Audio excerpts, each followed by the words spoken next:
program is rated GE. Content carried in here is suitable for general family viewing.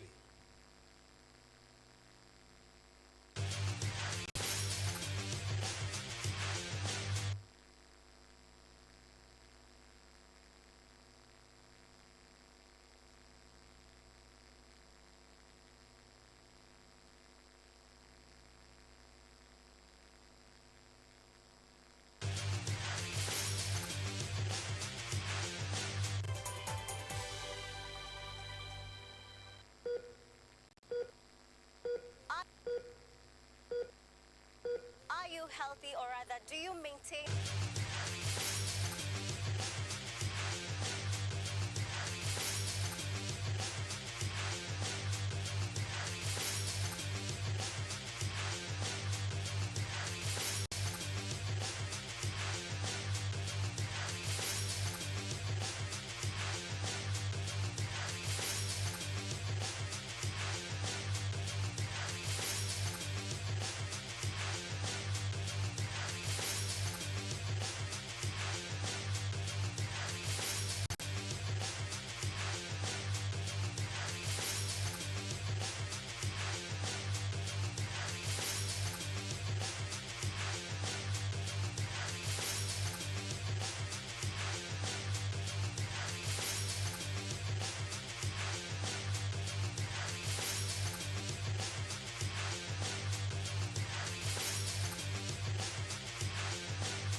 Right. Good evening, good people. It's good to see you again. I hope your week was awesome. Mine was fabulous. This is on the sports show, the best show in the land right now. So, as always, every Saturday, it's time to put on those sporty shoes and let's get sporty for the next 1 hour and 50 minutes or so.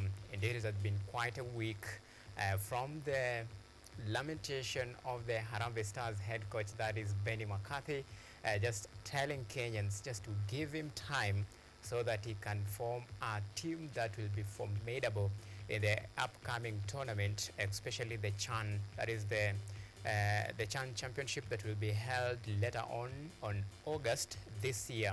So this is in light of the very nature, the impatient nature of Kenyans, especially when demanding for results from their national head coach. Kenyans are not forgiving.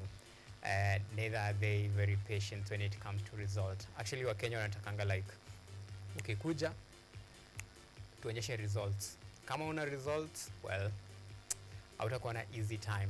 So the coach was actually crying for fans, begging the fans to give him time, and of course even talking to the media and telling them that just reduced pressure for the team Rome was not built in one day. That was the clerical call from Benny McCarthy. And of course, that is the discussion that we'll be having later on our sports show. And just to bring you up to speed with the team's performance from the time he took over from Engin Firat, that is in March 2025 this year. 3 months in helm of the national team. What has he achieved so far? Well, the first match was against Gambia in the that is World Cup qualifiers. It was a 3-3 draw. Then they lost against Gabon. Then this famous draw against Chad. However, there was a moment of redemption in the second match between the Chad, and of course Kenya actually won 2-1 against Chad. So did it actually bringing some sort of relief, and of course just a projection towards now what the future might look like under the South Africa GAFA. Well, that is something that we'll be following later on, just to see and just to draw a sharp comparison from his previous role. First of all, before now he was appointed as Manchester United assistant head coach that was tasked with the responsibility of sharpening the striking, attacking midfield, or rather the striking force of Manchester United now before, from the year 2022 to 2024, before he was now appointed the Harambee Stars head coach. So that is the story of Benny McCarthy, the South African gaffer now, who is now the head coach of Harambee Stars. But beside that, some good news to Kenyans, especially in the field that we dominate, that is the athletics, and to be precise, this is in just the recently concluded Oslo Diamond League, where Emmanuel Wanyonyi and Faith Cherotich actually shattered the glass ceiling, yet again raising the Kenyan flag very high in the continental, rather in the global arena. This time round, each set their personal best.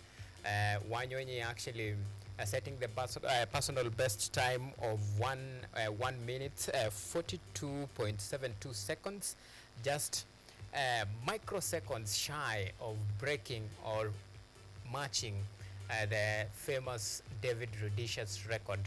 And this is just a projection of what to expect from Wanyonyi. Remember, this is a very young athlete with a very promising future ahead of him. Same case with Faith Cherotich. For the second time ever, she defeated the Olympic champion Winfred Yavi. So remember the 3,000 meter steeplechases. This is a field that for quite a while, it actually, you know, to some extent, this was not our race. It was taken over by Yavi, and by the trajectory and of course the performance of Faith Cherotich. Now this could actually indicate that the lost glory could actually come back home, and of course the person to bring that glory home is none other than Faith Cherotich. She's so young, talented, brilliant, with a lot of future and talent actually to challenge for this in the near future.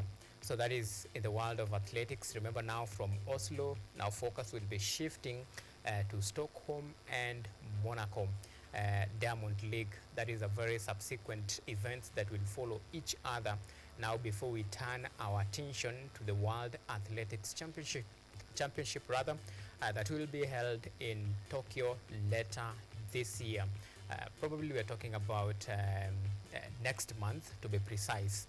All right, so from there, it is a race to actually clinch the 2025, or rather the 2024-2025 season in the Kenya Football Federation Premier League, with 3 Top Gun, all their eyes on the prize. Kenya Police, the league leaders with 61 points.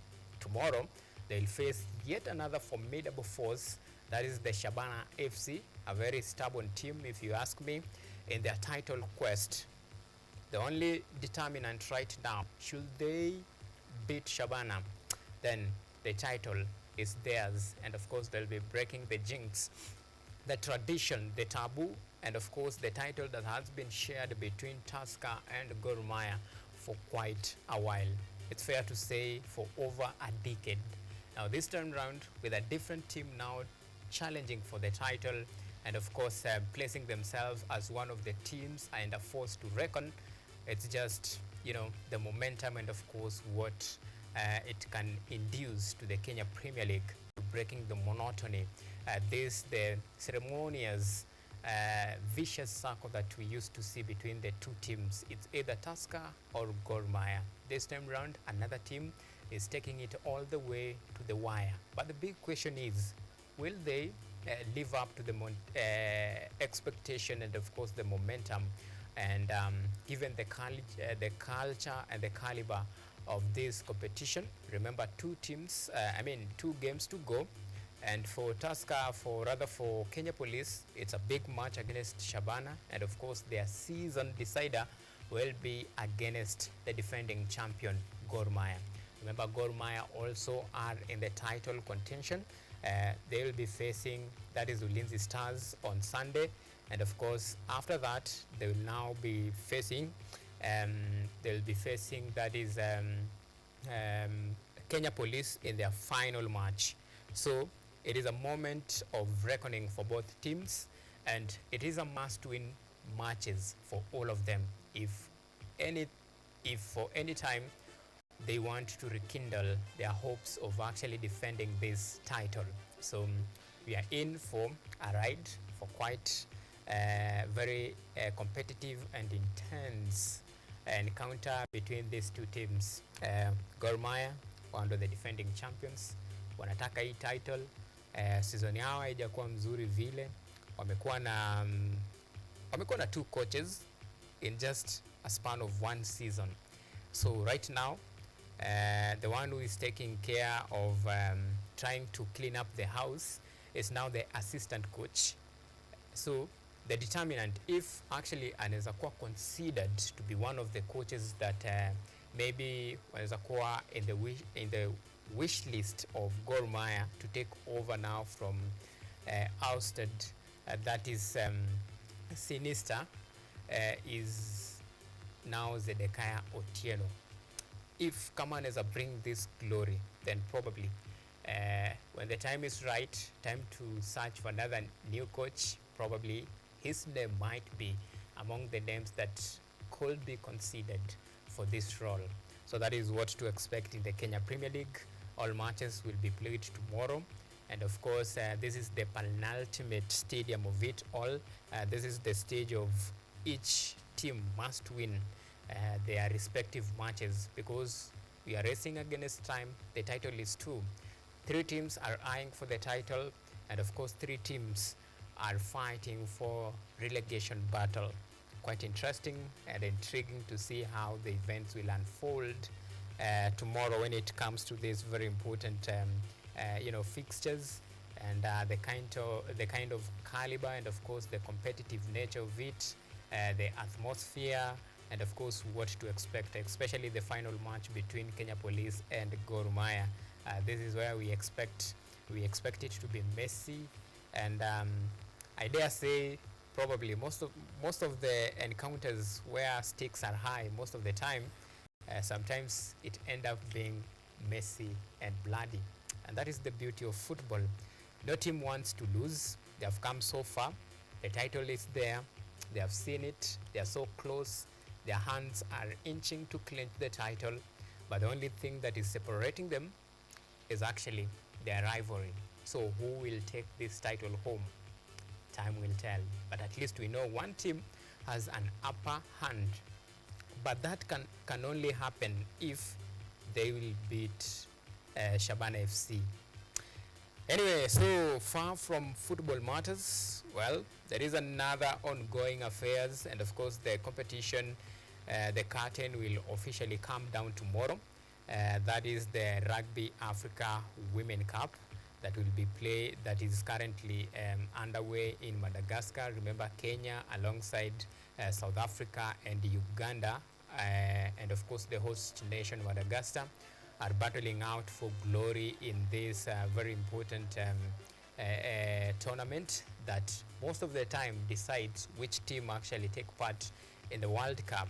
And Kenya Lionesses, in their first match they played against the host nation, they made a very strong statement in their opening matches.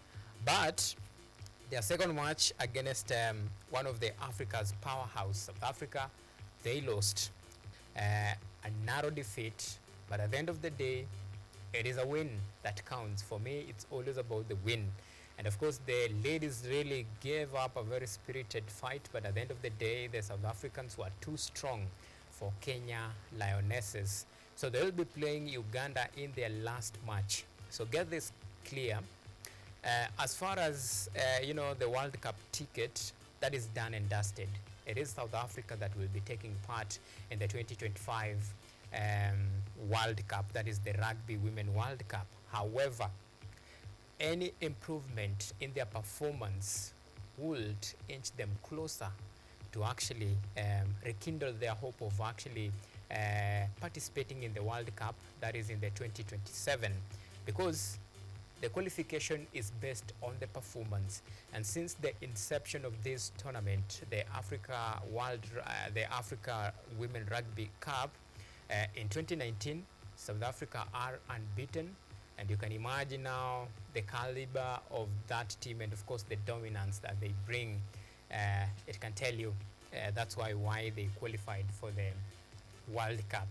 But Lionesses is a team that is built on resilience. We have seen what the team has actually done, especially in the Challenger Cup, and this shows you that this is a team in trajectory, a team in transition, a team that means business. And of course, in this new pair of players, and of course the project that the Kenya Rugby Union is trying to build, then any success, leave alone qualifying for World Cup, but any success that improves their ranking in the global arena is a success for the team, because Kenya Rugby Union is trying to build a team that will actually be competitive in the near future, in the next assignments. And of course, the process begins right now. So this is the foundation. This is where they lay the foundation. And such tournaments, it's very important for them to gauge their level of preparation ahead of the upcoming competitions. And it's very important now to go there, rub shoulders against the best of the very best in the world, and gauge your mentality in terms of tactical and skill wise, and see where you fare on as a country and as a team. That is the sole purpose of that tournament. Before the team jetted out of the country, we had a very candid conversation with the head coach Simon Odongo alongside the Kenya Lionesses captain. The team was upbeat of a positive outing. They were very high in terms of spirit that if they managed to beat South Africa in the Challenger Series, not once but twice, a defeat in Madagascar was actually possible. But that one, probably they'll have to wait another day for a trial. But for now, the next tournament, or rather their attention now shift to the clash between their neighbors, Uganda Cranes, so that they can actually see where they will end in this tournament, because right now South Africa leads. They are unbeaten. They won their first match against Uganda, their second match against Kenya Lionesses, and of course they'll be playing against the host nation Madagascar in their final match. All right, so that will be forming also the basis of our discussion later on in our show. But we have some of the stories that we have highlighted for you that will be forming the basis of our discussion of our show today, and I'm very eager, especially just to get your views, reviews, comments and feedback in regard to what the Harambee Stars head coach Benny McCarthy had to say about Kenyans being impatient and calling for patience, and of course to trust the process, reminding them that Rome was not built in one day. So the question is, do you believe that Harambee Stars head coach Benny McCarthy probably should be given more time so that he can build something he can build a squad that he can believe that this is a squad that can actually compete in the global arena. He was very quick to point out that what he's doing right now is trying to blend in, it's just a trial and error, fielding in different players to try and find a formidable team that will represent Kenya in the CHAN that will be held in August. So do you think the coach deserve more time, or ni mnataka tu result instant? Hivyo hivyo, kuna kungoja. Well, talk to us on that. And of course, remember our social media channels are open. You can talk to us on YouTube at KUTV Kenya. You can tweet us on X at KUTV_Kenya, at Auma Events, the hashtag to use on the sports. And we'll be sure to sample all of your feedback during our show and at the tail end of our show today. But first thing first, let's take a look at some of the stories that will be forming the basis of our On the Sport show today.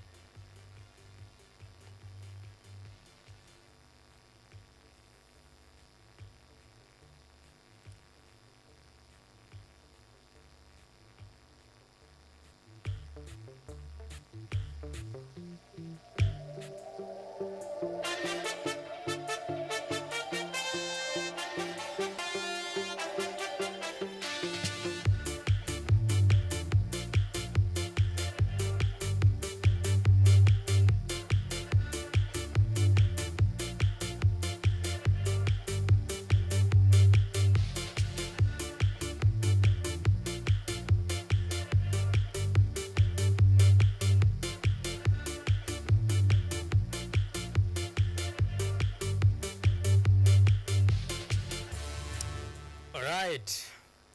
Now we want to begin with matters football. Now, Harambee Starlets have upped their preparation ahead of a highly anticipated Sekafa Women's Senior Championship after missing in action for 3 years. The Beldin Odemba-led charge will open their campaign against Burundi on 15th of June 2025. That is on Sunday, tomorrow. And of course, Kenya will be hoping to at least dominate this championship that has been previously held by Tanzania. They are the record winners 2 times since the inception of it back then in 2019. And of course, Kenya will be up against Uganda, the host nation Tanzania, Burundi, and of course South Sudan in this. And of course in a 5 nations tournament, and wish all this tournament will go in favor of Kenya Starlets.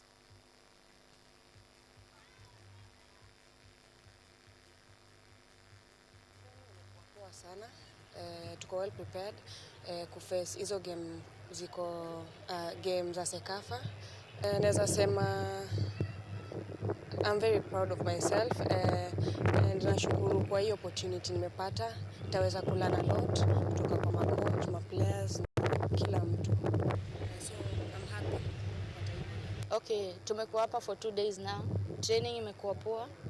Kila mtu amejipush na mimi na feel kila mtu ako ready cause hii tizi tumekuwa nayo ya mwisho, kila mtu amejisukuma na feel tuko sawa na tuko ready for the tournament.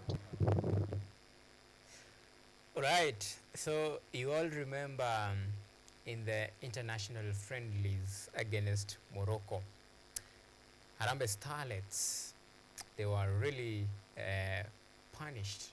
Some will say they were taught a football lesson, 5-1. But actually that was an eye-opener for them, playing against one of the best teams in Africa, if not in the world. And it's some sort of, this sort of performance is what actually trigger your adrenaline. It is what gives you the morale, the psyche to go out and prove a point. So given that performance, I know the team is ready.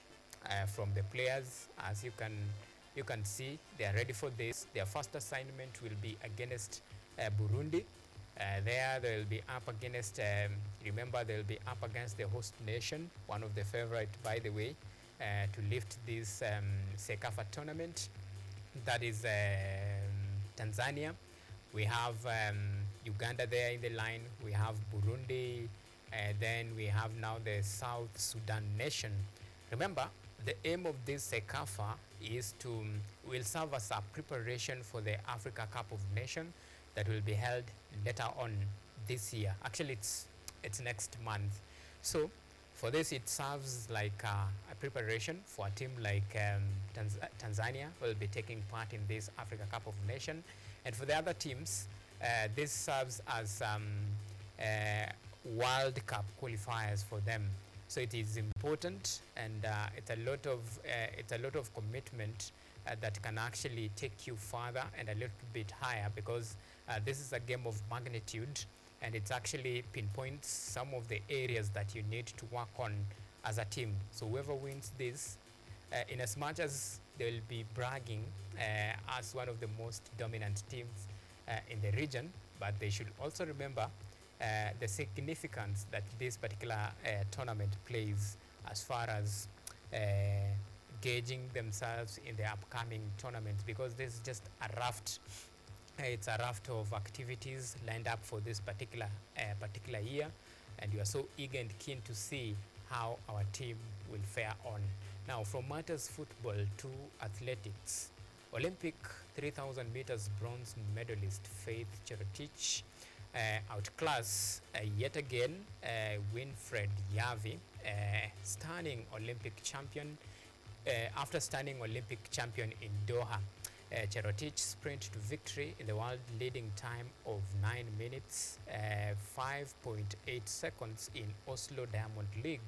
It also a moment of redemption for world silver medalist Emmanuel Wanyonyi after defeat in Rabat in May, edging out Omad Atai of Spain and Jamel Sedati from Algeria in a season-best time of 1 minute 42.90 seconds.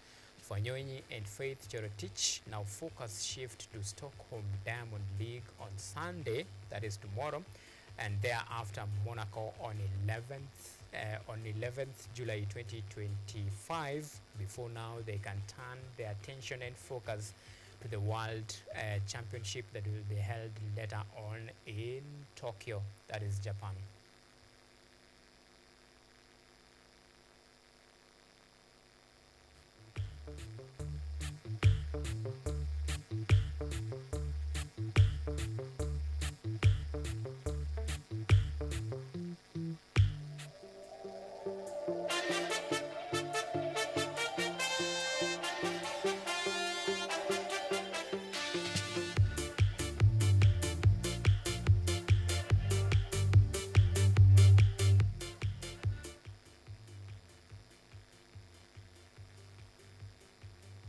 Alright, now that is the future. The youngsters, Manuel Wanyonyi, in as much as unaweza muona unaona anakaa kibuda, lakini that's a youngster.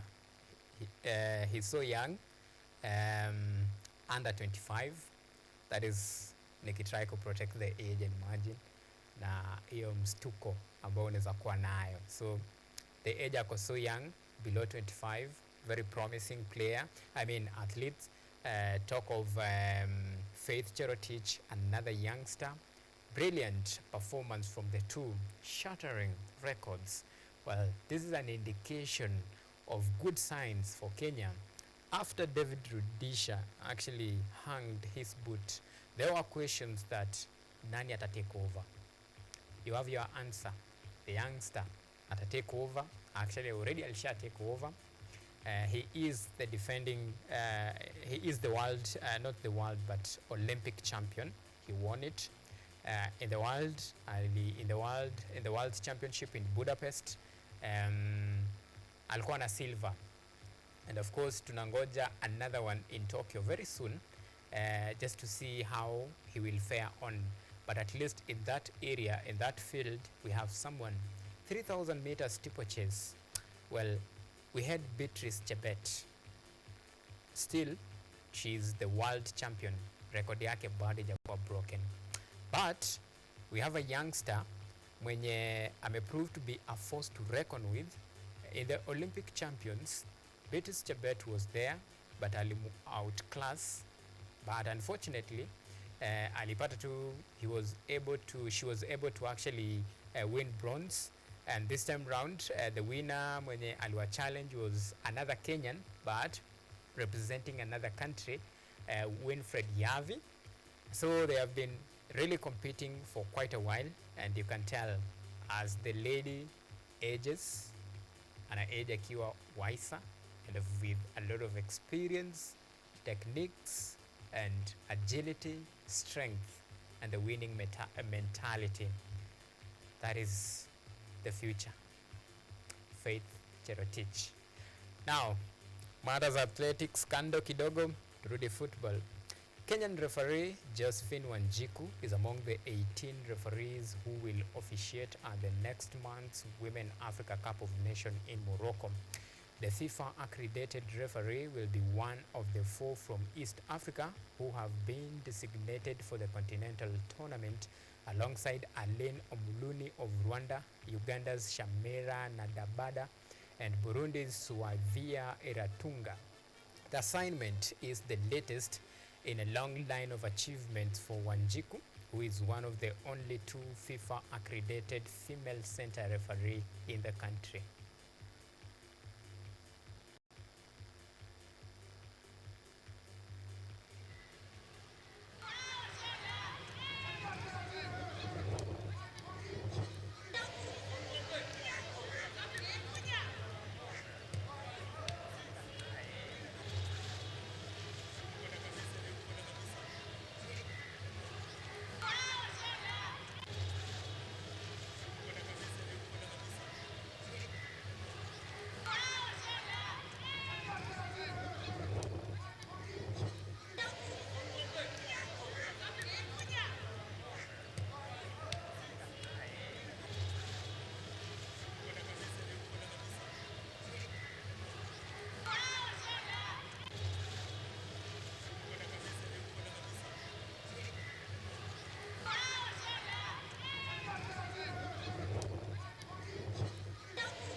Alright, yes, that is quite achievement. Tukiona at least maref kutoka Kenya wanakuwa engaged in this continental global assignment, we feel proud as a nation. And there is only one concern. She's among the 2 female referees. When you are satisfied with FIFA, well, I think that is a wake-up call for other women referees to take up the mantle, to embrace the sport. It's possible. They can learn from Josephine Wanjiku, and she should serve as a motivation that is actually possible. You can achieve this. It's not a main feat. It's not a male-dominated field. We have female referees across the globe, across the continent, when you wanafanya magic. It's possible. So for the ladies, for the lovers of football, this is a wake-up call. Embrace the sports, bana. Be there, embrace these things, and next time let's highlight your story. And all in all, congratulations to her, and we wish her all the best, even as she takes up this very important assignment for her career, and I'm sure she'll make us proud. Now, football kidogo, tukuje volleyball. Now, the Kenya Volleyball Federation has pushed the highly anticipated Kenya Cup quarter-finals to the next month to pave way for the Kigali Genocide Memorial Tournament and the African Beach Championship qualifiers. The KVF Secretary General Ishmael Chege said that the decision was arrived at in order to protect the integrity of the championship and support the national beach volleyball team, and the rescheduled matches will now be played on July 5th and 6th at the Nyayo Stadium, while the semi-finals and the finals will take place at the week later on July 12th and 13th.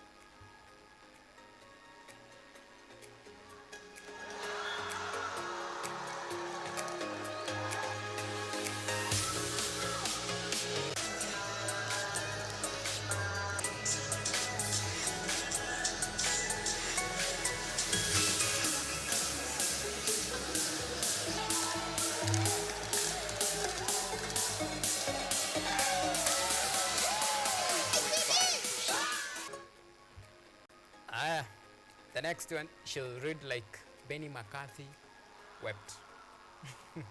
Alright, so let's move on. Another matters football, and this concerns Harambee Stars head coach. Now, Harambee Stars head coach Benny McCarthy has urged Kenyans, the word is urged Kenyans fans and the media to exercise patience as he strives to forge a formidable team for the upcoming African Nations Championship that begins in August. Benny McCarthy has found himself in the eye of the storm after going for 3 matches without a win and a 3-all draw against Gambia, a loss against Gabon in the 2026 World Cup qualifiers earlier in the year. The latest tip of annoyance was the barren draw against Chad in an international friendly stage at Marrakesh Stadium in Morocco on Saturday.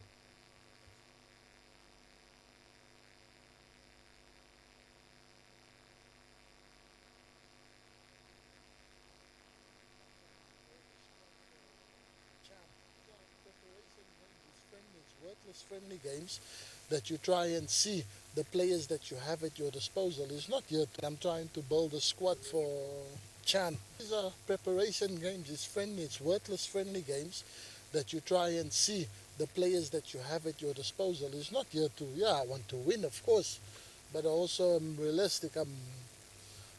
If you don't know a player, they've not played together, they've been here for a couple of days, and then people expect them to win 5-6-0. It doesn't work like that. You know, they have to get used to each other. They have to feel what is it to make the jump from playing for local in the Kenyan league to international levels, trying to select, pick the best players that we're going to have ready for Chan, and that's what we are. So this is experimental. You experiment there because if you are judged on result, then I don't pick any of these players. I pick all the players that come from international because that's if I was selfish. But I want to be well prepared for Chan, and I want to have a good squad. So you want to give everybody a chance. So that's what people, you guys, the media, have to understand. The fans have to understand. Rome wasn't built in one day. You're not going to just come in there and then I make magic. Magic. Jamani tuenjoy bana. Game ya kwanza tutakuelewa. Ya pili maybe tunaweza kuelewa. Ya tatu hapana. Hiyo umetuzoea. Ya kwanza tuna assume umekuja kidogo una try ku blend in, pengine language inaweza kuwa kidogo challenge ku communicate hivi, una try to find a perfect way to communicate with your players. Ya pili inaweza kuwa now probably the chemistry kidogo haiko imeshika, but talking about chemistry, hii ni team yenye imekuwa ikicheza for a while together, so ni ku infuse your philosophy in the team. However, as a Kenyan, mimi ni Mkenya na pia mimi hiyo the patience part of it pia mimi sina. So sisi huwa tuna demand results. At least tufunike macho, pigwa ya kwanza, ya pili at least win, ya tatu fumble kidogo, tutaelewa una try to work something, lakini ya kwanza shida, ya pili shida, ya tatu shida. What are you saying? Anyway, Rome was not built in one day. That is the message. So now let's switch focus to still matters football, but the tough battle is expected in the Kenya Premier League, or if you prefer the word, the Football Kenya Federation Premier League, with 3 teams all eyeing for 2024-2025 FKF crown. League leaders Police FC will be hoping for their first ever Football Kenya Federation Premier League title this season, when they welcome Shabana FC at Police Sacco Stadium in the penultimate round of the FKF League on Sunday. At the same time, Gor Mahia will be hoping to press on until the last round of fixtures to rekindle their hopes of defending the title as Tusker FC takes on Kariobangi Sharks at Ruaraka Stadium, among other fixtures lined up for tomorrow. And of course, a lot of fixtures lined up for that is tomorrow in the Kenya Premier League. We have Kenya Police, they'll be up against Shabana. All matches will be played at 3 p.m. East African time. We have Mathare United against Bandari, Talanta FC against FC Leopards. We have Tusker, they'll be up against Kariobangi Sharks. Very tough affairs there for the Brewers. Then that is Moranga Seals against Mara Sugar. Ulinzi Stars vs Gor Mahia. Then Postal Rangers vs Sofapaka. Then KCB will entertain City Stars. And finally Bidco United will dare to dream against Kakamega best side, that is Kakamega Homeboys, in the Football Kenya Federation Premier League. This as the title comes to a wire. Right, so that is in the Kenya Premier League titles, as you can see. Quite a jumpy and a bumpy one. A fixture that is quite interesting, intriguing. We expect a lot of fireworks. We are in tomorrow just for amazing football as we wait for this 2024-2025 season to come to an end, to a conclusion that will be quite interesting. The last time we were this close, because if fixtures inakuweka in a anxious and panic mood depending on which team you support.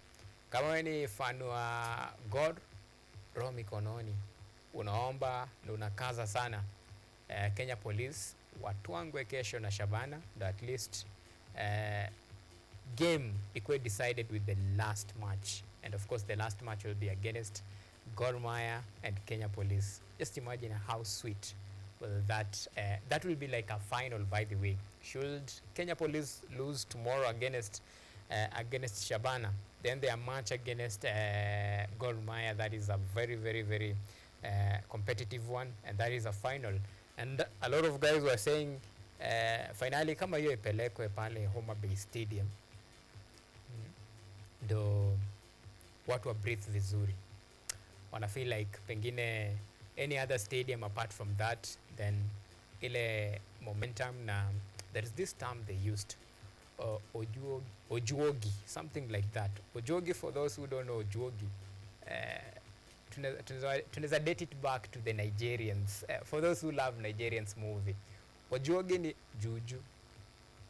Now huko Homa Bay, especially in the Raila Odinga Stadium, ojuogi hawezi kubali Gor wapoteze on that ground, but ojuogi haikuwasaidia time wakicheza na FC Leopards wakatoka 1-1.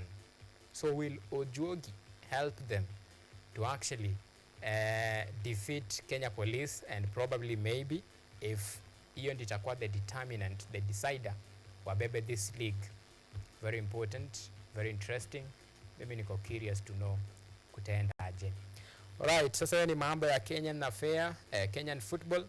Sasa wacha tuangalie sasa teams wenye wako na pesa, that is in the transfer market. Nani ni nani? Now, Manchester United has acquired the services of Brazilian international Matthias Cunha from Wolves to boost their squad ahead of the 2025-2026 season, while Kevin De Bruyne has completed a transfer to Napoli from Manchester City. Bayern Munich, Leroy Sané joins Turkish-based side Galatasaray on free transfer after his contract with Bayern Munich expired. So that is the latest affairs as far as the transfer market is concerned. And of course, there is another team that sahi I think kidogo ni kama wanafurahia. Tunangoja tu hiyo mambo ikwe confirmed. And for those wenye hawana pesa, naona Arsenal hajafanya signings, team zingine ziko busy wakiflex their muscles. Naona Manchester United walienda pale wakachukua around 62 million pounds, wakasema huyu Matthias Cunha anaweza pengine kuleta kakitu Old Trafford. So sijui kama Matthias kuna pia hakuna kitu ama it's a good gamble. We'll wait and see how events will unfold. But all in all, a lot of teams wameacquire players.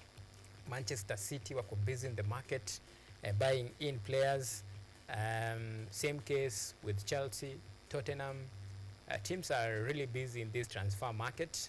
I think last season's lesson imewaserve. It's a painful reminder for teams wenye wamezoea kuwa very dominant when it comes to the English Premier League football. And last season was a bad one for some teams like Manchester United, Manchester City. I'm saying like deliberate that it was a bad season for Manchester City because hawa wanakuanga the bullies of the English Premier League. Year in, season out, the title has always been theirs to lose. And this time round, things did not work in their favor. They really had to really fight in the very last minutes, the dying stages of the league, to salvage their reputation and of course their image so that they can take part in the next season's Champions League. And you saw the kind of fight that they really fought. This is a team that ilikuwa like ni kama they are very generous givers. Kila team ilikuwa ikimit na City, ulikuwa unajua like hapa ni 3 points imepatiwana. Same case with their city rivals, that is Manchester United. Manchester United ilikuwa ni daily customers wa kila team. Wewe ni big team, small team, 3 points ulikuwa sure utabag against Manchester United. In fact, there was a discussion that kama league ingekuwa extended kidogo tu, maybe na 5 matches, maybe United ingekuwa among the teams wenye wangeenda relegation. And actually ukiangalia the relegation battle, uangalie Manchester United na Tottenham, very close. Wow, huyo Mungu wenye wanaomba, wacha tu aliwasaidia sana. Anyway, so those are the transfer market, and of course tutakuwa tunakuletea some insight more about like I want you to know your team.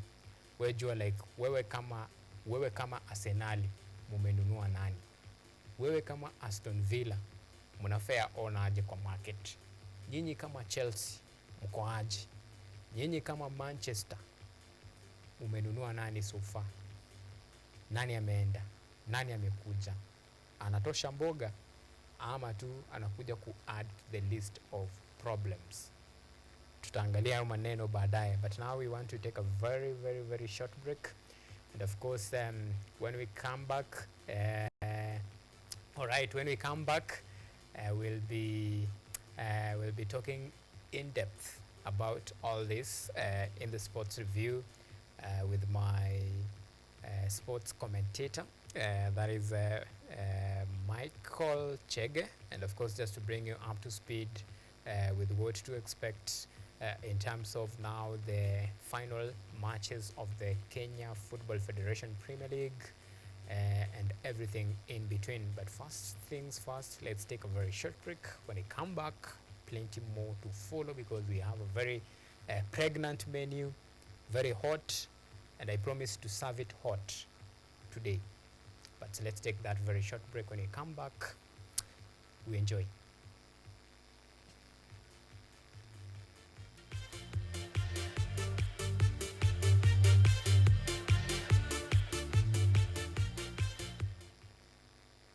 Are you healthy, or rather, do you maintain a healthy lifestyle? According to WHO, health is regarded as a state of complete physical, mental, and social well-being, and not merely the absence of disease. Welcome to Focus on Health, a show on all matters health, wellness, and lifestyle.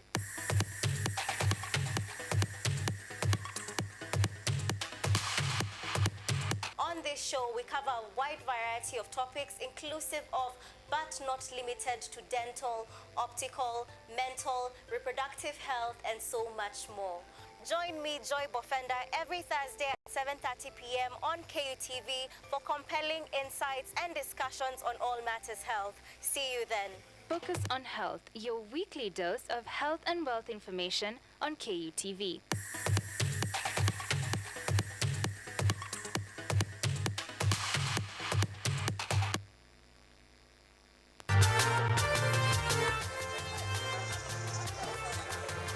Ni nguzo na uso wa jamii. Kupanda shuka akawa tuzo, ukakamavu wake ukatii na kumfanya mwenye bidii. Kwa machozi na makeke akabaini jinsi ya kuweni. Huyu ni mwanamke ngangari kwa jinsi alivyo ng'ari. Mimi ni mwanamke mwake. Usikose kutazama kipindi cha mwanamke mwake nami Caroline Kimwele.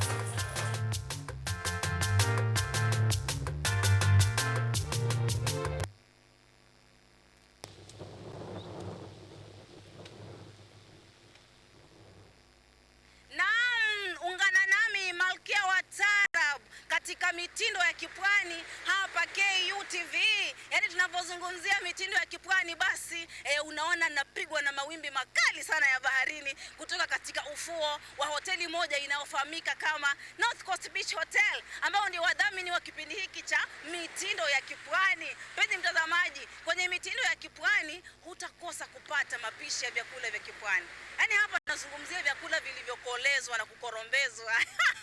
Iliki, karafuu, abdalasini, samaki wa baharini, vyakula vilivyopikwa na kusukwa kwa kutumia nazi. Bila kusahau mazungumzo ya moja kwa moja, mazungumzo ya kusisimua na wataalam tofauti, waandishi wa vitabu waliobobea, watunzi wa kuhani mashairi. Bila kusahau mpenzi mtazamaji, taratibu zetu za taarabu na chakacha. Yaani pale ambapo viuno vya wanawake vinazungushwa kisawasawa kama panga boy za trekta ndani ya KUTV mitindo ya kipwani, ukiwa nami na hodha wako Waridi Tamu. Usiakose matamu jamani.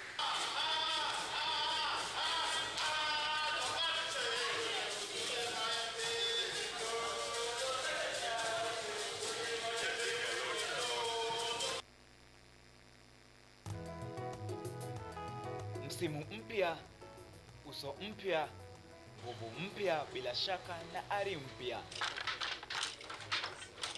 lakini dhamira ni ile ile: kuboresha kilimo kwa maisha bora. Jiunge nami James Baraka na hodha wako mpya wa kipindi cha Boresha Kilimo, tunapochunguza mbinu za kisasa za kilimo, ukipenda teknolojia ibuka katika kilimo, maoni ya wataalamu na hadithi za mafanikio kutoka kila pembe ya taifa. Kutoka kwa wakulima wadogo hadi biashara za kilimo zilizostawi, tunakuvika maarifa na suluhisho kamili, si tu za kuongeza mazao yako, bali pia kuimarisha maisha yako. Kila Jumamosi saa 6:30 na Jumanne saa 4 asubuhi, usipitwe na baraka za Boresha Kilimo, nami James Baraka, hapa KUTV.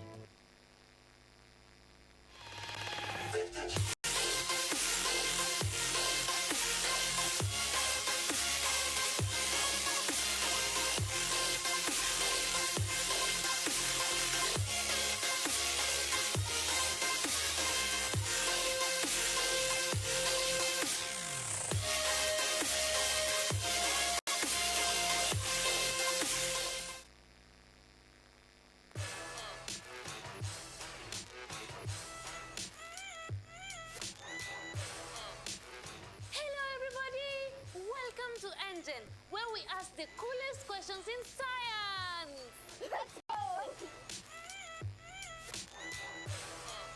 Is yogurt really just rotten milk? Why do humans need sharks to survive? How did a 12-year-old boy from Africa invent modern vanilla farming? How do you deliver medicine to a chimpanzee? Can poop be useful? How can you save the planet by reducing air pollution? To help us answer these questions, we are inviting some wonderful guests from the world of science. They will enlighten you, make you hungry for knowledge, oxygenate your brain, and make your ideas flow. This is Engine Season 3. Let's go!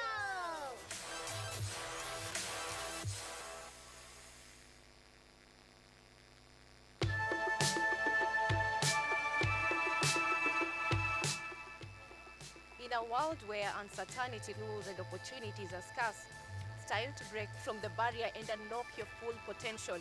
We must live within our means. We cannot spend money that we don't have. We will explore the fascinating world of investment, trade secrets, business strategies and entrepreneurship. Sasa challenges ziko mingi sana. Parking ya mzigo imekuwa mbaya. Unaweka pesa yako inakataa kurudi.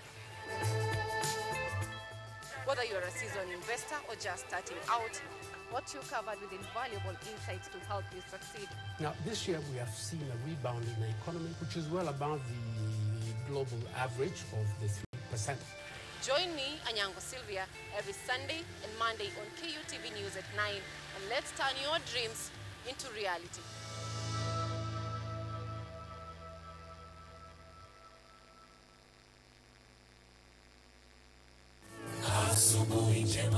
The fear of the Lord is the beginning of wisdom. The Bible says, when he spoke, then he spoke a parable to them, that men always ought to pray and not lose heart. Christ says, I stand in the door and I knock. Whoever hears my voice and opens, I will dwell with him. Like the moon, I will fade, but like the star, I will rise again. And though I fall, be rest assured that I will rise again. Go to the hospitals, tell them that God will heal them. Go to the prisons, tell them that they'll be free. Go to the crusades and tell people that Christ is coming, and sooner than the word itself, the second advent is imminent.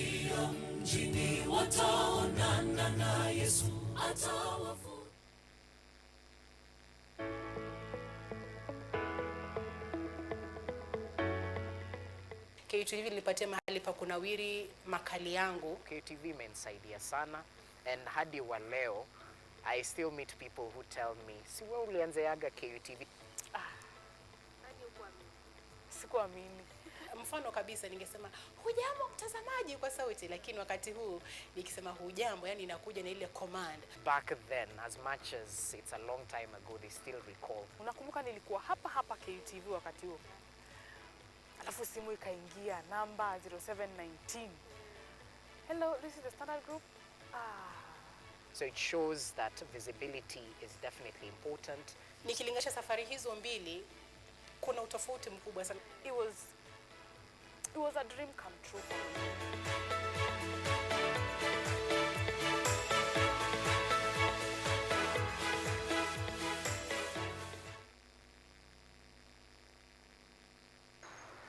They are powerful and influential. They make decisions in politics, education, finance, agriculture, health, sports, and all aspects of human life. But the impact of their decisions falls on you, the common citizen. KUTV Primetime News Thursday. We ask bold questions and pursue answers to the core to bring you closer to the story. We couldn't have it any other way. Join me, Auma Evans, as I raise matters of social concern to raise your voice from the background to the foreground.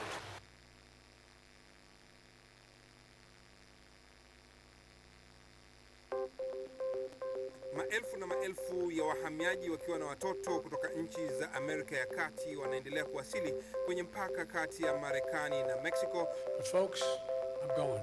Thank you very, very much. I appreciate it. Thank you. Ni habari kutoka pembe zote duniani.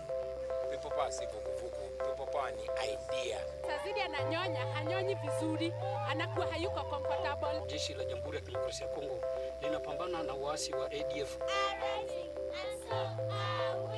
Kwa sasa wanatoa wito kwa mashirika, makampuni na vile vituo vya uchukuzi. Mambo mengi yatakwenda kama yalivyopangwa. Hapa ni kuna mmoja wa viongozi wa chama cha wavuvi katika eneo hili. Zaidi tunajaribu kuwapa chanjo ili ina boost ama inanyanyua kinga ya mwili, hiyo inaenda kupelekea kupambana na virusi. Ni duniani leo, Jumatatu mpaka Ijumaa, moja kwa moja kutoka VOA Swahili, Washington DC.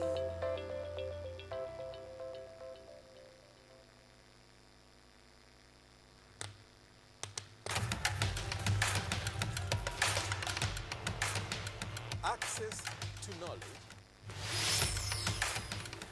solution to unanswered questions.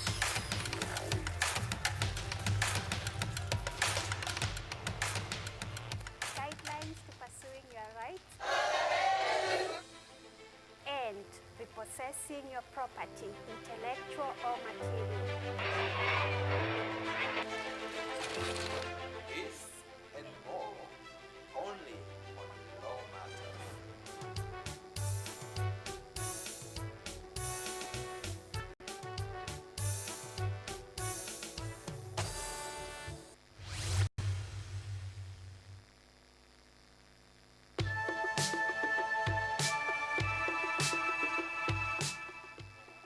In a world where uncertainty rules and opportunities are scarce, it's time to break from the barrier and unlock your full potential. We must live within our means. We cannot spend money that we don't have. We will explore the fascinating world of investment, trade secrets, business strategies, and entrepreneurship. Sasa challenges ziko mingi sana. Parking ya mzigo imekuwa mbaya. Unaweka pesa yako inakataa kurudi. Whether you're a seasoned investor or just starting out, what you covered with invaluable insights to help you succeed. Now, this year we have seen a rebound in the economy, which is well above the global average of the 3%. Join me, Anyango Sylvia, every Sunday and Monday on KUTV News at 9, and let's turn your dreams into reality.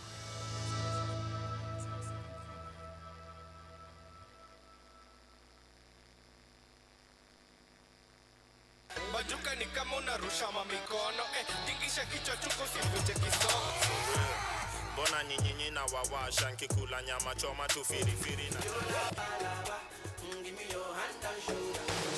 I'm feeling vibes on vibes. I'm a ticking diner. Tell them twerking. Full of the lambas swerving. I work so hard, you know I don't want no stress. I don't get time to impress. Call that girl with a lovely dress. Yeah, yeah.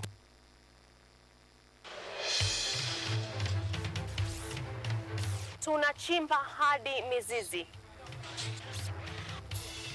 kukuletea yanayojiri. So mimi naomba tu serikali yetu ya Mungu, jibarikiwe na Mungu, iweze kuteremsha bei ya mafuta Yanayokukumba tuna maizi, tuna kutetea sisiri. Kwa kweli ni speciali tukikupambia makala ya mwanamke mwake. Utasema hupendi mizizi ya habari. Nami Caroline.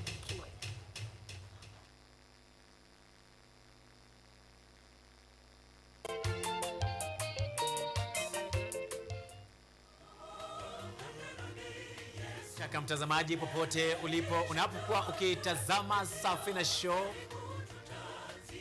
inang'oa nanga sasa hivi. Ungana nami Albanaz Mwania, nahodha wa Safina Show, nikutoe ng'ambo ya pili hadi ufuoni. Safina Show, sauti ya matumaini.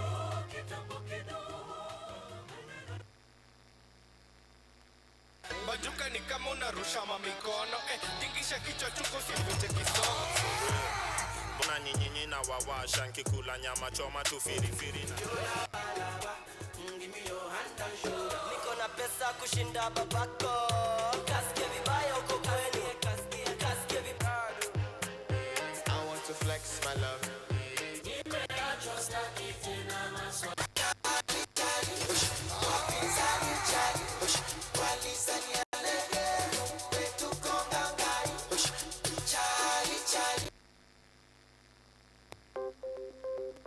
Maelfu na maelfu ya wahamiaji wakiwa na watoto kutoka nchi za Amerika ya Kati wanaendelea kuwasili kwenye mpaka kati ya Marekani na Mexico. Folks, I'm going. Thank you very, very much. I appreciate it. Thank you. Ni habari kutoka pembe zote duniani. Pepopa si vuguvugu, pepopa ni idea. Tazidi ananyonya, hanyonyi vizuri, anakuwa hayuko comfortable. Jeshi la Jamhuri ya Kidemokrasia ya Kongo linapambana na waasi wa ADF. Kwa sasa wanatoa wito kwa mashirika, makampuni na vilevile vituo vya uchukuzi. Mambo mengi yatakwenda kama yalivyopangwa. Hapa ni kuna mmoja wa viongozi wa chama cha wavuvi katika eneo hili. zaidi tunajaribu kuwapa chanjo ili ina boost ama inanyanyua kinga ya mwili, hiyo inaenda kupelekea kupambana na virusi. Ni Duniani Leo, Jumatatu mpaka Ijumaa, moja kwa moja kutoka VOA Swahili, Washington DC.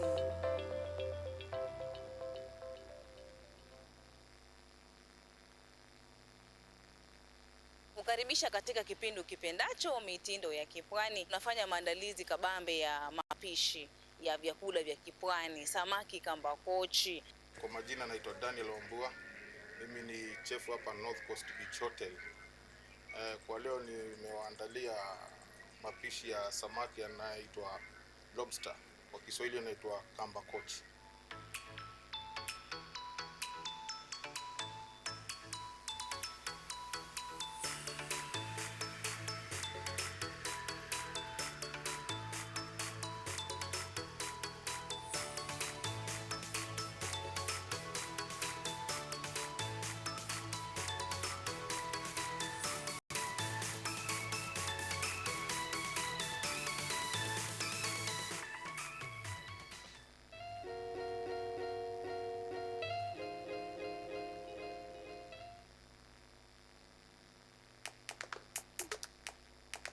Baada ya kutafuta kazi, tunaweza kuanzisha miradi yetu ambayo ingetusaidia kubadilisha maisha ya wazazi wetu. Kwa vijana wenzangu, wengi hawana kazi, lakini ikiwa sisi wenyewe tutajiamini, tunaweza kujiajiri wenyewe. Afrika kwa kweli tuna mahitaji ambayo ukiyasuluhisha unaweza kuathiri watu kwenye bara hili. Bila uoga,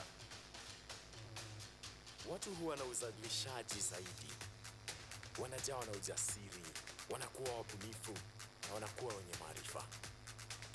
Niliamua kuacha kazi, hata kama sitafanikiwa, nitakuwa nimejaribu, nitakuwa najua haiwezekani. Hakuna kitu cha ajabu hapa. Kila anayepata ufanisi hufanya kazi usiku na mchana. Kitu kitakusukuma na kuwezesha kupata maarifa ambayo hukuwa nayo. Tunajaribu kutengeneza kitu kitakachopita mipaka ya nchi hii. Ikiwa unataka kubadilisha ulimwengu, anza na nyumbani.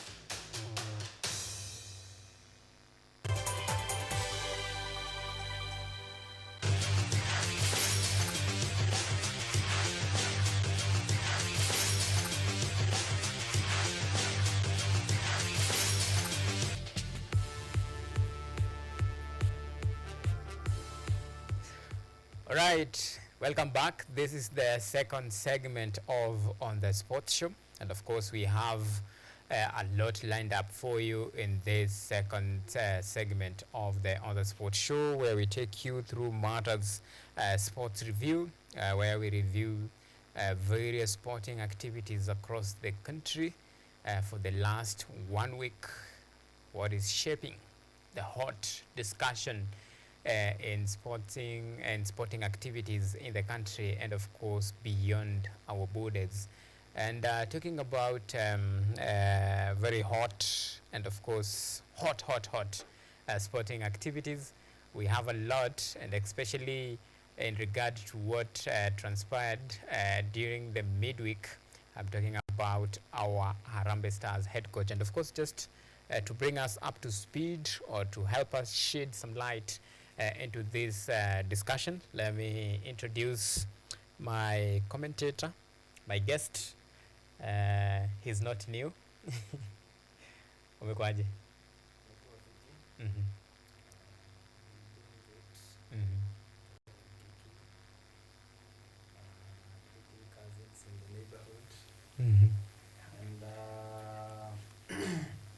the signing of the great Matthias Cunha makes it even more interesting as a Man United fan.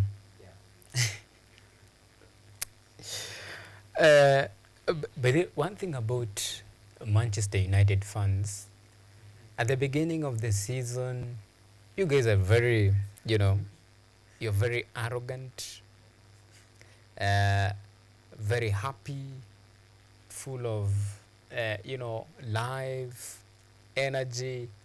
But as the season progresses, when the real test now comes in, that is where now you begin to fumble. At one point you guys will be humbled, and that is the beauty of it. It has actually worked for the last 7 years in a row, so it's not new. the signings. There is a time will sign Pogba, sijui mkasign nani, lakini Manchester ni ile ile tu. Excuses will always be there. Mhm. But we are still building. We are in the process.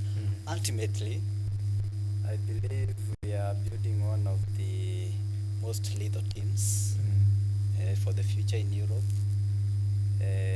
Only that it's still early days.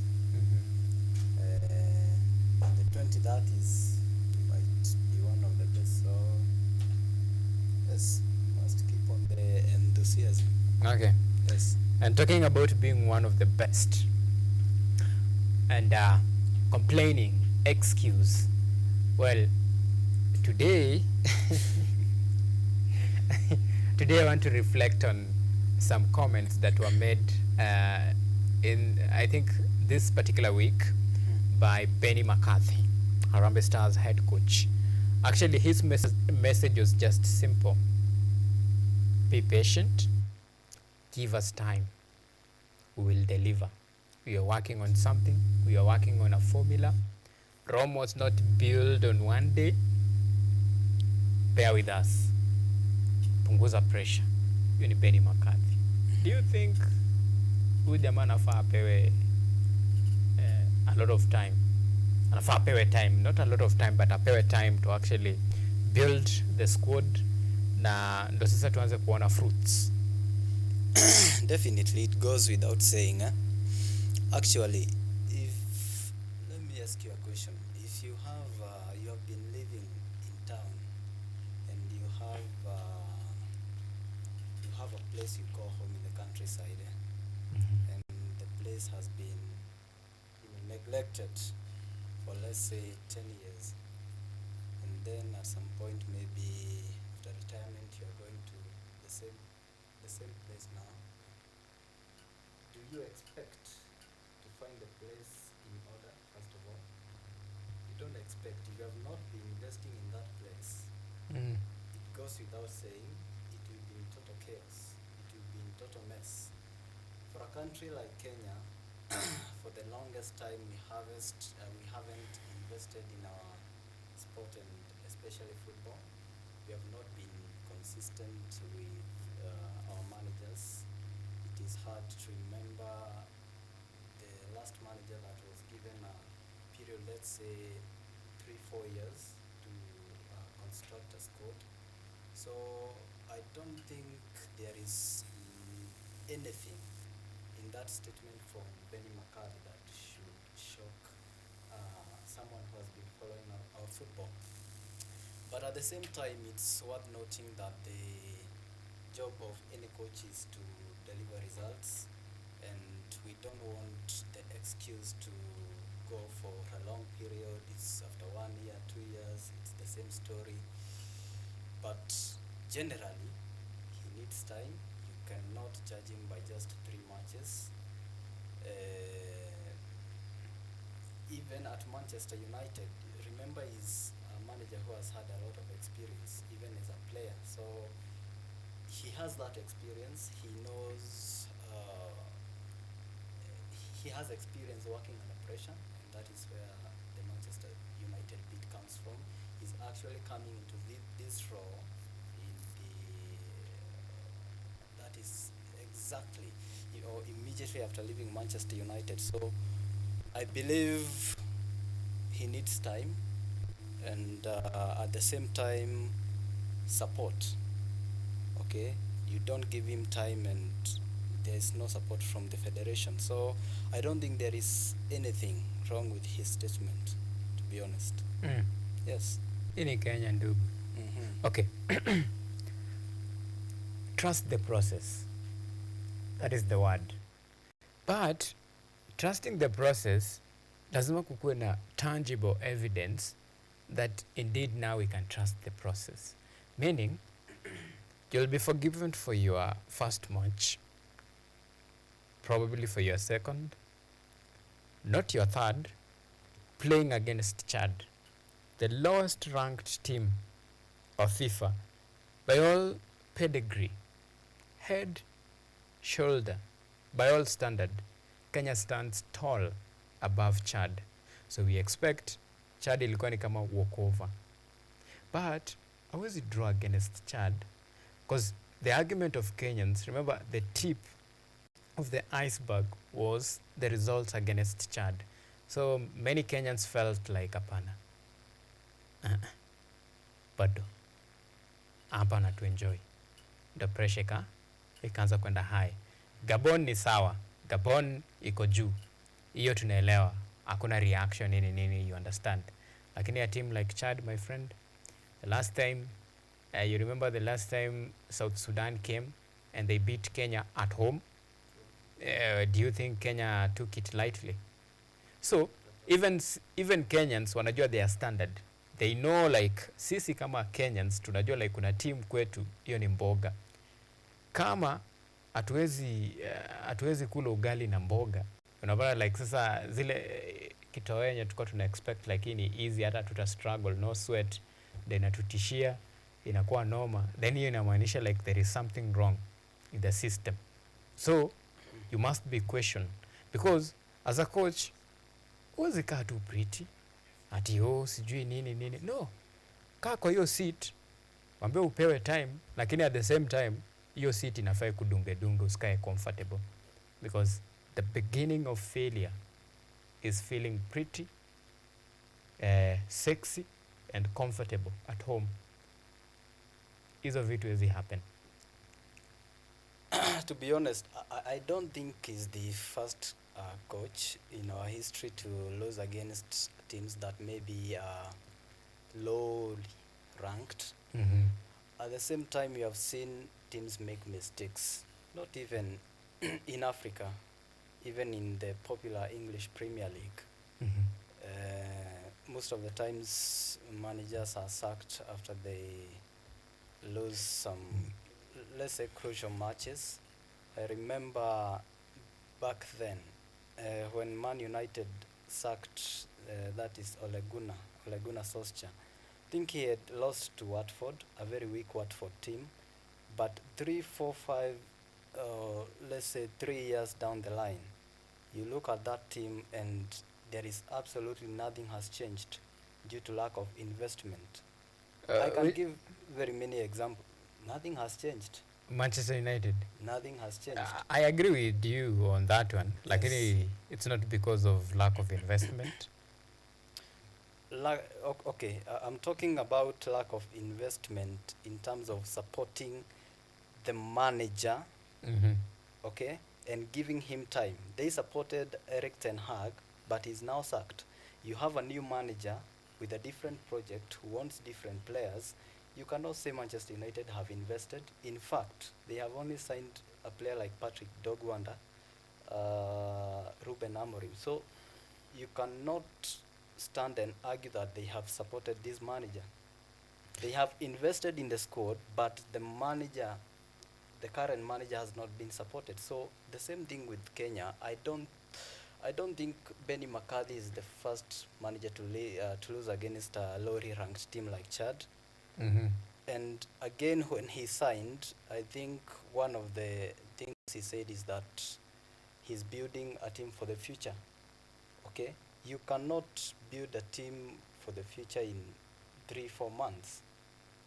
There will be highs and lows. Okay?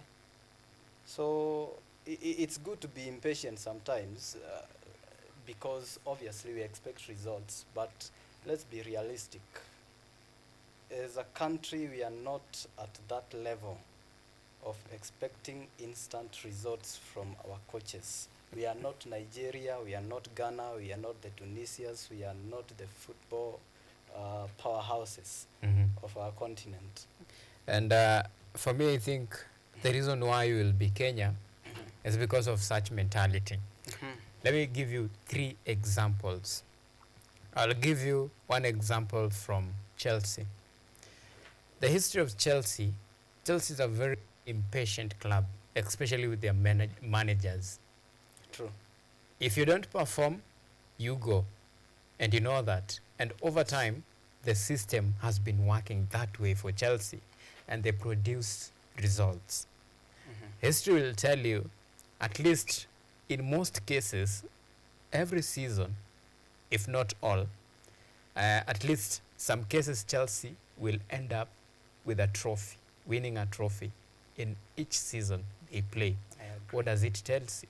It tells you that Chelsea is a team that is built on the foundation of winning, and winning comes with pressure that they put on the coach, given the mantles and the role to spearhead the team.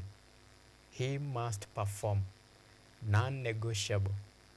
That's final. Every team has its own culture. For Manchester United, they have money. If any coach demand that player A, player B be signed, they'll be signed because the club has the money and they support the coach. The problem with Manchester United is the culture. The player is bigger than the coach, and that's the problem. The coach cannot do anything, cannot, build his team based on his own ideologies, philosophies, and his own way, because some players are bigger than the coach. That is the problem of Manchester United. In Arsenal, it is the winning mentality. Now that is a problem of the team itself. You have to distinguish these three things so that you know where your coach lies. For Kenya, we are in the system of Chelsea. For us, we demand results. That's our nature. That's us. And that's what we want. That is exactly what needs and to we want change. a coach that will win, not stories. I think people should understand that from the basis of that point. Hivyo sisi hatuna story mingi. Coach umekuja, wewe umeambiwa kazi ni tunataka ABCD. Wacha story za jaba, tupatie ABCD. Kazi rahisi. Ukisema safari inakuanga panda shuka, mlima na mteremko, ni sawa, tutaelewa. Sometimes gari break, unaelewa? Yes. Inakuwa repaired. But huwezi niambia kila siku ukienda safari gari na break, unless hiyo gari ndiko na shida ama dereva wewe mwenyewe ndio uko na shida. Kenya is in ICU first of all. And a patient who is in ICU needs, or we see gradual improvement from such a patient. I think, what would you define as success under a manager like Benny McCarthy? Like, what would you call, okay, what should he do? And at that point you feel, that's the kind of manager I want. Let me give you my success version. Success does not mean you become a winner. Success means transforming something into better or good than you find it. If you came and the team was struggling to win, come, instill the winning mentality in the team. Out of 5, win 3, lose 2. That is improvement. That is success. Elewa. But wezi niambia out of 5, in fact out of 4, you win 1. That's not success. So achievement ni win all. But patient means ume win 3, ume lose 5s. Kenyans wako understand you are trying to do something. You understand? Because at the end of the day, success lazima ikuwe reflected. If you give someone a promise, lazima kukuwe na something we call a pledge. You pledge something and you show commitment of honoring the deal. Okay, but I think that's the same thing that Chelsea have been doing, as you have said.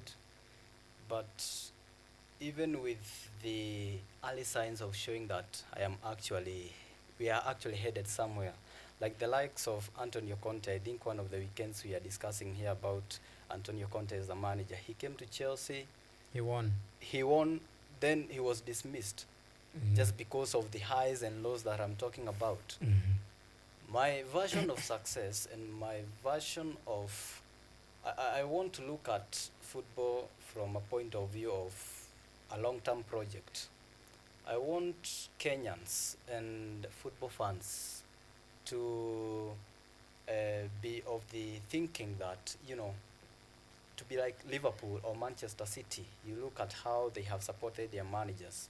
It's good to argue that maybe Pep Guardiola was already a winner, so he has that credibility as a manager. We have not seen so much from Benny McCarthy on the coaching stage, so it's rightful to question his credibility. But a coach like Jurgen Klopp, he has transformed Liverpool to the level we are seeing them, such that he made the work so easy for Arne Slot to win his first Premier League title. That is a project that we have seen for almost 5-6 years, and it's something compact. He has built a way of play such that even when you sack the manager, the one that is the one who will inherit the boots has already something to build on. But as Kenya, you have Engin Firat, you have sacked him. You have brought in Benny McCarthy. He's meeting absolutely empty squad in terms of the tactics. There is absolutely nothing to build on. So maybe let me finish. So from that point of view, I am of the opinion that football, in fact, in the next few years, even in the English Premier League, I think these huge titles will be won by clubs that are building a project on the long term. And you have seen that even in the Champions League. Arsenal are the club that actually went farthest, even as we make fun of them, because they have had a project 5-6 years. Okay, Manchester City, Liverpool, and actually Newcastle United are also coming up well. But the thing of testing, you are winning one trophy, sacking the manager, bringing another, I don't think actually as Chelsea should be a success story in the English Premier League. But sadly, it is a success story. I don't think it is. Let me give you a good relatable example. Talking about trusting the process and of course building something. You're aware of the story about Spain. Remember, this is a team that is composed of very young players, a team that in the last World Cup, they were shamed. Spain was a laughing stock at that. But what did the coach do? The coach went for the youngsters. You understand? The youngsters that are now dominating actually Europe football, the likes of Yamal. If you look at Spain's squad right now, majority, in fact 99% youngsters. What we're expecting, or what Benny McCarthy should be doing, we have the under-20 team that is doing extremely very well in many competition. They went to the World Africa Cup of Nations, and of course that was their first time. We expect some level of competition, and of course by the virtue of participating for the first time, there is some intrigues and of course adrenaline running high, sometimes tension. It's a big stage, a big one for you, so you expect there is some sort of relapse in the long run. But what Benny McCarthy should do, go to those matches, watch, identify, pick talents from there, bring them in the national team, mold them, because he is building the team for the future. And who is the future? The future is not Olunga. Yeah, it's the youngsters. The youngsters. The likes of Tyrone Karaoke, Adrian Kibet, the future. Go to those matches, watch, pick players in the midfield, fix, attacking, fix. That's what we expect from that coach. Not just sitting, giving us stories. You understand my point of view? Yes, I think he can do all that, but do you agree that the youngsters will still need time to adapt to football at the highest level? Yes. So at the end of the day, I think time will tell. Time itakuwa muhimu sana. All right. Talking about time, in the Kenya Premier League, we have, this is the penultimate stage of it all. The last, I think, the last two matches. And this week, on Sunday, tomorrow, all matches will be played tomorrow. One team has a very tough fixture. Two of them, Shabana, Gor Mahia. I'm talking about Kenya Police. They'll be facing Shabana tomorrow. Their last match, they'll be up against Gor Mahia. And they are the league leaders, 61 points, followed by Gor, 65 points. Their hope of lifting this particular title will depend on their tomorrow's match. If they win against Shabana, then it's done and dusted. They are eventually the champions. If they lose, it goes to the wire until the last time, the last moment of it. It's fair to rule Tusker out in this particular race because it's done and dusted after 7-1 thrashing.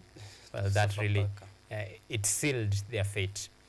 What is your analysis of the 2024-2025 Kenya, the Football Kenya Federation Premier League, especially with 2 matches to go and the level of competition that we have seen this season? How will this sum it up? And what is your projection? Who do you think will carry the day? Let me say the season has been unique in a way and could even be more unique depending on the results tomorrow.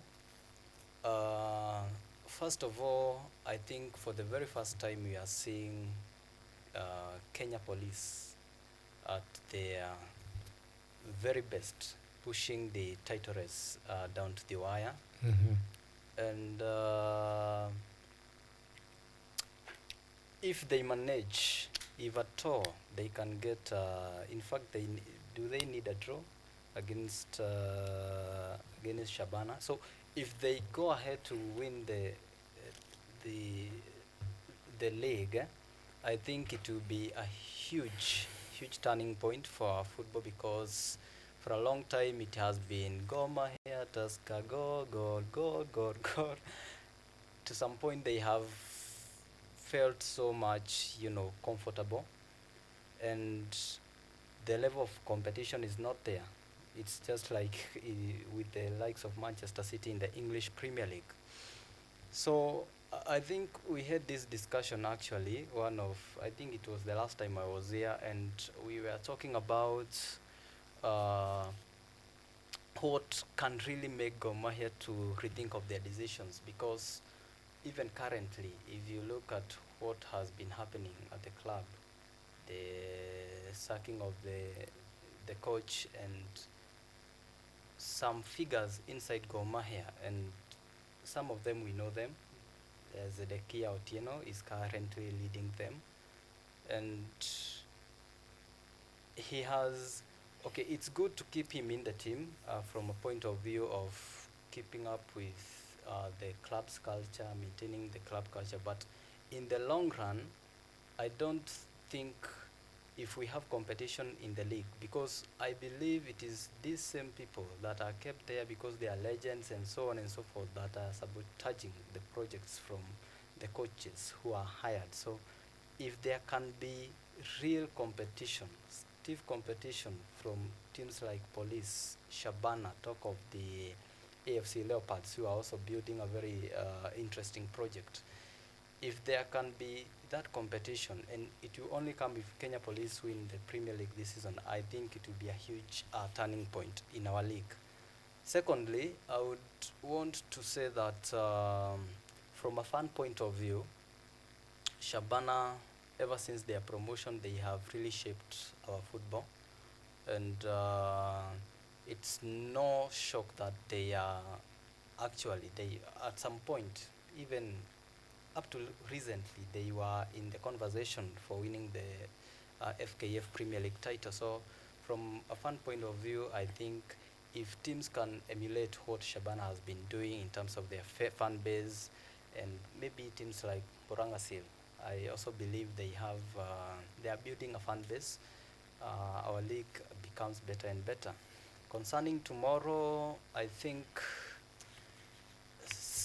sometimes, in as much as I would want Gor Mahia to lose this title for the very first time, I'm not hiding it.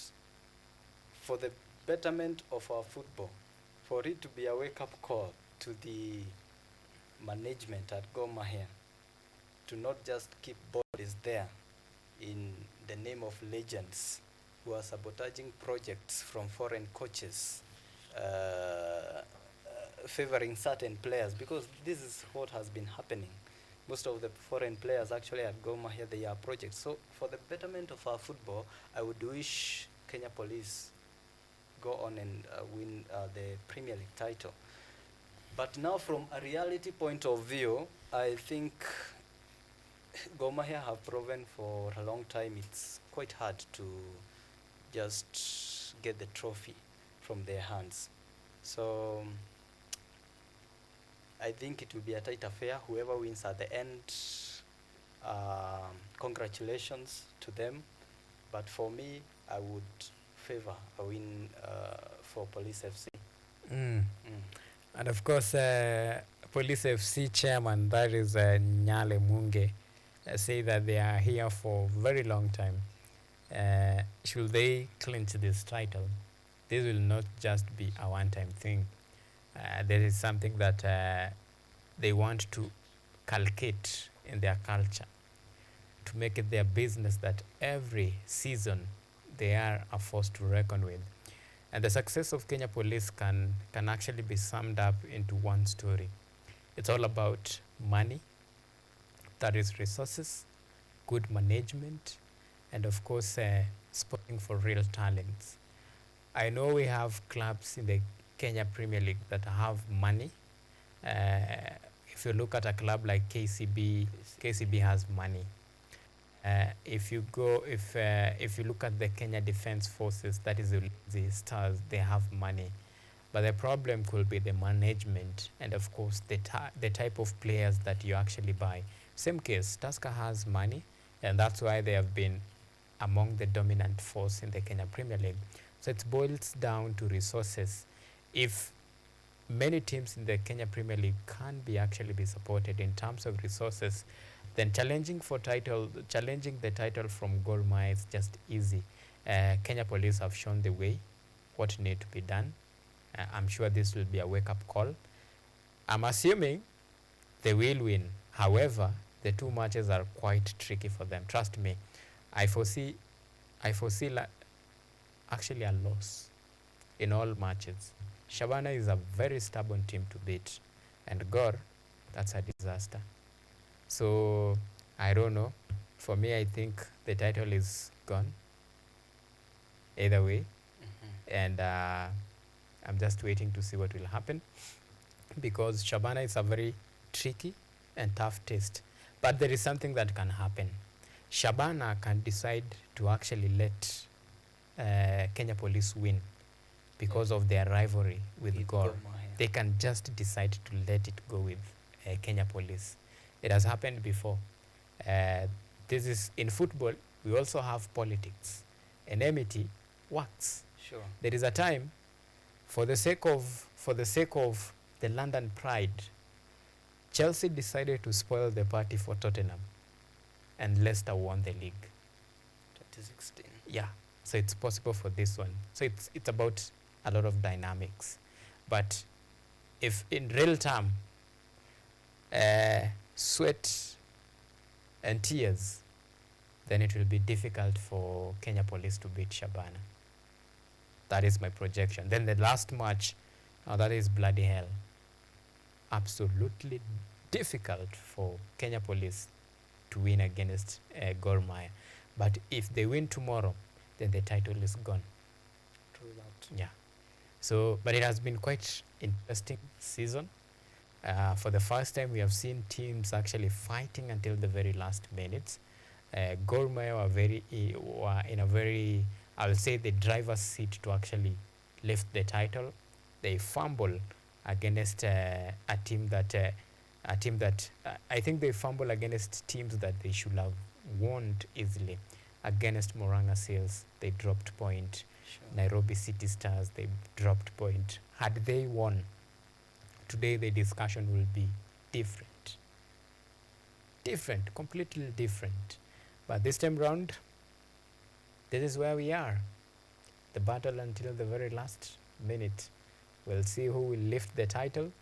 I know for the first time, kila mtu roho mkononi. If you are a God fan, unajua like anything is possible.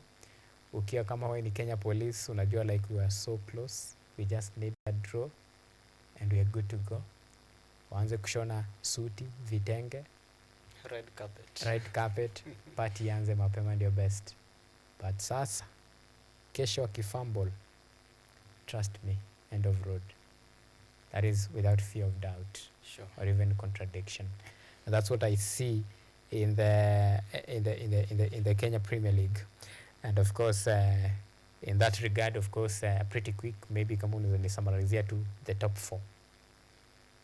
I think the top 4, Shabana. Let's talk about Gor Mahia, Kenya Police, and maybe Tusker. Yeah. Well, in terms of the intensity, well, I think this time round, the table iko very much lined. The Shabana, when you walikuwa promoted, now this is the Shabana we know. Yes. The fan base, very important. They bring like, for me, I think they bring swag in this league. That the level of loyalty, you know, to Shabana is quite amazing. When you go to Gusii Stadium during Shabana matches, you can actually feel like now this is football. True that. And the fading trust, the fading love for Kenyan football game is slowly coming back. And it's very encouraging and it actually motivates. And if this is something that can be replicated in all teams, then we can go far. Just picture Shabana vs Gor match and tickets going for probably 200 and the stadium is full to capacity. And even some are forced to watch through the fence.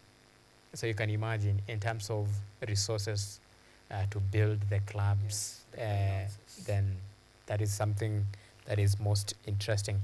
Now, let's switch gears now to the English Premier League, especially the transfers.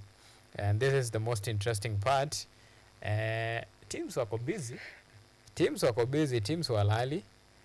Nimeona kuna kama Manchester City sahii wamesema wataki last season's disappointment, wako very much in the market doing their one-twos to see that tuwaone kama probably maybe this time round watamarshal their numbers with now De Bruyne gone.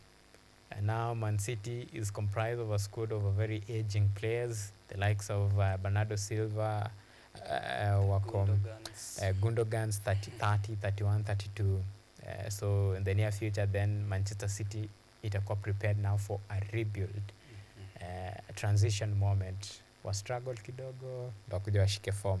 And Pep anatry kufanya hivyo. So wacha tuangalie Aston Villa. Aston Villa wameleta nani? Aston Villa wamefanya one signing so far. Yasin Ozkan. Huyo alitoka Casablanca. I think iko I think iko Greece. Turkey or Greece. Actually iko Turkey. Yeah, Turkey. Then Burnley now amenunua. Burnley have acquired the signing of Bashir Humphrey from Chelsea and disclosed. Hatujua alimnunua na ngapi. Then tuko na Jadon Anthony from Bournemouth, still undisclosed. Most of their signings zinakwanga undisclosed.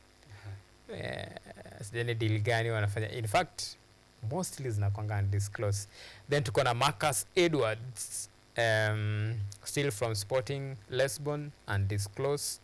Then tuko na Zian Fleming from Millwall, still undisclosed. Okay, if you notice, like these are very players when you hawana that big profile. Yeah, true. But but watakuwa mold, and you never know. For Chelsea, when wameuza Bashir Humphrey, you might be surprised in the near future, probably at turn out to be one of the very strong prospect. And watakuwa na mchaka. So Arsenal so far they're making any signings, but I understand wako very busy in the market. They want to replace a few players when you may go missing in that regard. Then Chelsea, their first signing of the season alikuwa ni Liam Delap from Ipswich, 30 million pounds. At least this time round, I just spent a lot. Yeah, true. Then Estavao Willian. This is another player, I think alitoka Portugal. Yes, Alibaiwa na 29.1 million pounds. Then Dario Isugo from Sporting, undisclosed. Then tuko na Mamadou Sarr from Strasbourg, still undisclosed. So Chelsea pia wako busy signing a lot of players as always. We hope it translate into something. Then Liverpool pia this time round very busy in the market. So far they have acquired 3 players. They are still chasing. I think they have acquired 2 players. They are chasing 1, and this time they are ready to break the bank.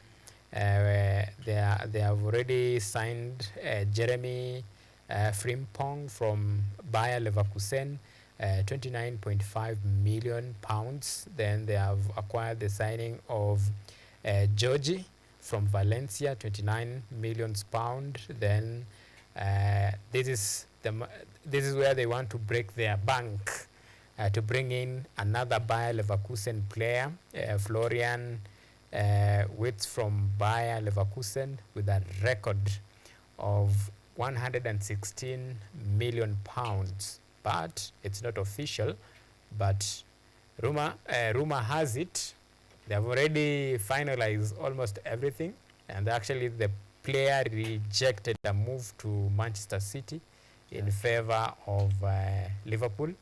You remember what Caicedo did to Liverpool. So any player that rejects a club to join his boyhood and dream club, well, ataichezea na passion. Yes. Caicedo can tell you. Caicedo sasa angekuwa ni player wa Liverpool.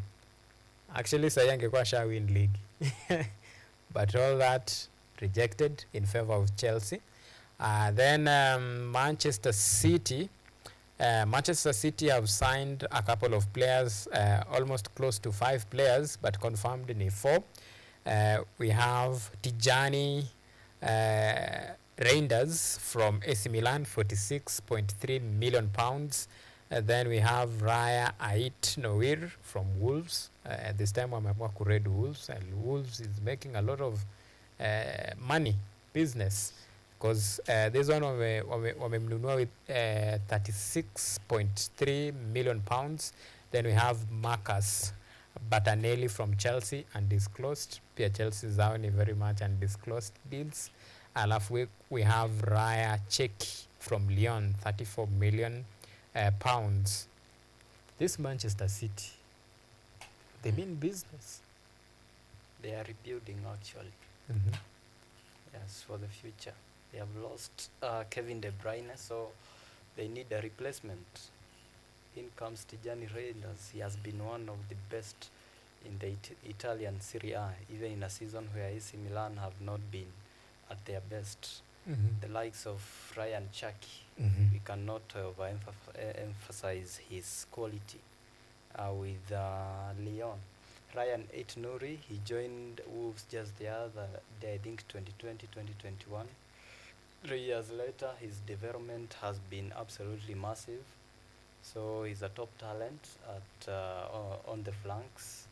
And the other one is a goalkeeping signing. Not much to say about that one. Yeah, from Chelsea. Yes, but generally Manchester City, I think they were quite humbled last season with the injury, that is with the Rodri injury, Mm-hmm. and with the fact that Ilkay Gundogan could also leave for Saudi Arabia. There are rumors and talks in place, so I think they are very proactive with their business this summer. Mm. I wouldn't be shocked if they do more business. Okay. Another raid from Wolves. Manchester United. Manchester United. You bought Matthias Cunha from Wolves. That is 62.5 million pounds. Yes. And actually, Wolves have proven to be a team that actually builds players and they make money, they make business. And I understand that you're running out of time, so we'll have to leave it at this particular moment. Thank you so much for making time, shedding some lights. Naona mshanunua mtu, in fact, of all the signings apart from Liverpool, naona nyinyi ndio mko close to breaking the bank. Yeah, sure. Pia nyinyi you mean business. Mulikuwa humbled, right? We were humbled. Uh-huh. There's no hiding from Nani mwingine mna target so far, mnamezea mate? Mbiumo, Gyökeres, hapa kule some goalkeepers. We want to move on from Onana, by the way. Yeah. All right. As long as serves the purpose. Okay. Nunueni tu mkuje, tutawa humble bado. Next season mtarudi market, haina noma. That is the nature of football. So many thanks for the men and women behind the scene and for all those who made this production a success. And for you, our esteemed viewers, for always keeping us a company in the last 1 hour and 59 minutes or so. My good name is Auma Evans. Until next time, do have a lovely weekend and enjoy the rest of your viewing. Bye-bye for now.